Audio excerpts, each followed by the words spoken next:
Assalamu alaikum. In today's lecture, we will discuss about graphical representation of the software system. Graphical representation में जब भी हम किसी चीज़ को ग्राफ्स, पिक्चर्स या इस डायाग्राम्स या मैप्स की सूरत में रिप्रेजेंट करते हैं, ये बेसिकली इस चीज़ की ग्राफिकल रिप्रेजेंटेशन ही होती है। फॉर एग्ज़ाम्पल, समटाइम्स ऐसा होता है जब भी हम बुक में या किसी टॉपिक को रीड कर रहे होते हैं, सो हम टेक्स्ट की फॉर्म में पढ़ के उसकी बेटर अंडरस्टैंडिंग नहीं कर सकते। सो हमारे पास इसके लिए ग्राफिकल रिप्रेजेंटेशन लाइक इसकी इमेजेस या इमेज की फॉर्म में एग्जांपल्स मौजूद होती हैं, जिन्हें हम देख के ही उस टॉपिक की बेटर अंडरस्टैंडिंग कर सकते हैं। इसी तरह किसी भी सॉफ्टवेयर या किसी भी सिस्टम को रिप्रेजेंट करने के लिए या इसकी बेटर अंडरस्टैंडिंग के लिए हम इसकी ग्राफिकल रिप्रेजेंटेशन भी करते हैं। जब भी हम किसी सिस्टम को डिज़ाइन करते हैं या डेवलप करते हैं, तो फर्स्ट ऑफ ऑल डेवलपर इसकी विजुअल रिप्रेजेंटेशन रेडी करते हैं। ये थ्रू डायग्राम्स भी हो सकती हैं या थ्रू मॉडल्स भी हो सकती हैं। ये क्या होता है कि जब भी हम किसी सिस्टम की विजुअल रिप्रेजेंटेशन या थ्रू डायग्राम्स इसको रिप्रेजेंट करते हैं, इसे डेवलपर्स के लिए या स्टेक होल्डर्स के लिए इसको समझना या इस सिस्टम का स्ट्रक्चर या इसका वर्क फ्लो को समझना आसान हो जाता है। Graphical representation of the system basically 2 types की होती हैं। ये सिस्टम की स्ट्रक्चर रिप्रेजेंटेशन भी हो सकती हैं, लाइक बेसिकली कि सिस्टम में किस तरह के कंपोनेंट्स होने वाले हैं, ये किस सिस्टम का स्ट्रक्चर किस तरह का होने वाला है, या ये बिहेवियरल भी हो सकती हैं। इसमें क्या आ जाता है कि how this component of the system interacts with each other. In components का आपस में इंटरेक्ट किस तरह से होगा या ये आपस में कम्युनिकेट किस तरह से कर रहे हैं। ये 2 टाइप की रिप्रेजेंटेशन होती हैं। किसी भी सिस्टम की विजुअल रिप्रेजेंटेशन के लिए जो वाइडली टर्म या वाइडली वे हम यूज़ करते हैं वो UML डायग्राम है, यानी यूनिफाइड मॉडलिंग लैंग्वेज। ये कोई कोडिंग से रिलेटेड लैंग्वेज नहीं है, बट ये सिस्टम को रिप्रेजेंट करने के लिए हमें डायग्राम्स प्रोवाइड करती है। एक स्टैंडर्डाइज वे है to visualise the design of the system.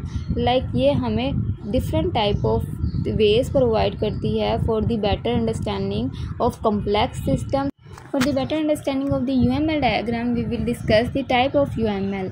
Like different type of UML diagrams हम सिस्टम को रिप्रेजेंट करने के लिए इस्तेमाल करते हैं। First of all, we will discuss use case diagram. Through use case diagram हम सिस्टम को इस तरह से ग्राफिकल रिप्रेजेंट करते हैं, लाइक कि सिस्टम्स में यूज़र्स किस तरह के होने वाले हैं, या सिस्टम यूज़र सिस्टम के साथ किस तरह से इंटरेक्ट करेगा, या जो सिस्टम के कंपोनेंट्स हैं वो आपस में किस तरह से कम्युनिकेट करेंगे या इंटरेक्ट करेंगे। Use case diagram basically system की फंक्शनैलिटीज़ को रिप्रेजेंट करता है। सपोज इसके लिए हम एक एग्जांपल को लेके चलते हैं। Suppose we consider ourself as a software developer. अब हमारे पास एक क्लाइंट है जिसकी रिक्वायरमेंट है कि हम उसके लिए एक सॉफ्टवेयर बनाएं जो एक अटेंडेंस मैनेजमेंट सिस्टम है। इसमें अकॉर्डिंग टू हिज रिक्वायरमेंट जो इसके यूज़र्स होने वाले हैं वो स्टूडेंट्स होंगे, टीचर्स होंगे, और उसे एक एडमिन साइड या एडमिन पैनल चाहिए। We can say that these users are actors. जब हम यूज़ केस डायग्राम्स का इस्तेमाल करते हैं तो इन यूज़र्स को एक्टर्स कहा जाता है। इस सिस्टम के एक्टर्स कौन होने वाले हैं? Uh student, teachers and admin. Now we can show through the use case diagram how these actors will interact with the systems. इनका सिस्टम में रोल क्या है या ये सिस्टम्स के साथ किस तरह से इंटरेक्ट करेंगे। स्टूडेंट का क्या रोल है? स्टूडेंट इसमें या हमारे सिस्टम में लॉगिन कर सकता है और अपनी अटेंडेंस को व्यू कर सकता है या अपनी अटेंडेंस को मार्क कर सकता है। देन टीचर्स का रोल क्या है? इस टीचर्स का रोल है वो स्टूडेंट्स की अटेंडेंस को व्यू कर सकते हैं। टीचर लॉगिन करेगा, सपोज वो लॉगिन करेगा ही तो उसे सिस्टम की एक्सेस मिलेगी ना, लॉगिन कर सकता है। देन वो टुडेज अटेंडेंस या ऑल टाइप ऑफ या मंथली या वीकली अटेंडेंस भी व्यू कर सकता है। ये तमाम की तमाम एक्सेस या ये तमाम का तमाम इंटरेक्शन टीचर से रिलेटेड है। देन एडमिन का क्या काम है कि वो स्टूडेंट्स को भी मैनेज करेगा, वो टीचर्स को भी मैनेज करेगा और वो डाटा या रिकॉर्ड्स को भी मैनेज करेगा। ये है यूज़र्स का या एक्टर्स का सिस्टम्स के साथ interaction.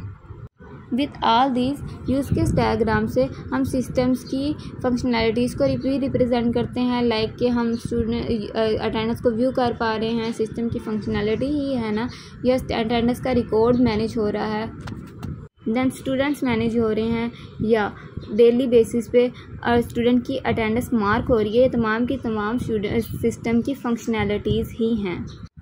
So this was the graphical representation through use case diagram of the system. Use case diagram की रिप्रेजेंटेशन इसी तरह ही होती है कि यूज़र्स यानी एक्टर सिस्टम से किस तरह से इंटरेक्ट कर रहे हैं, या सिस्टम की फंक्शनैलिटीज़ किस तरह की हैं, सिस्टम किस तरह से फंक्शन कर रहा है। ये यूज़ केस डायग्राम की एग्जांपल थी। आज के लिए इतना ही। अल्लाह हाफ़िज़।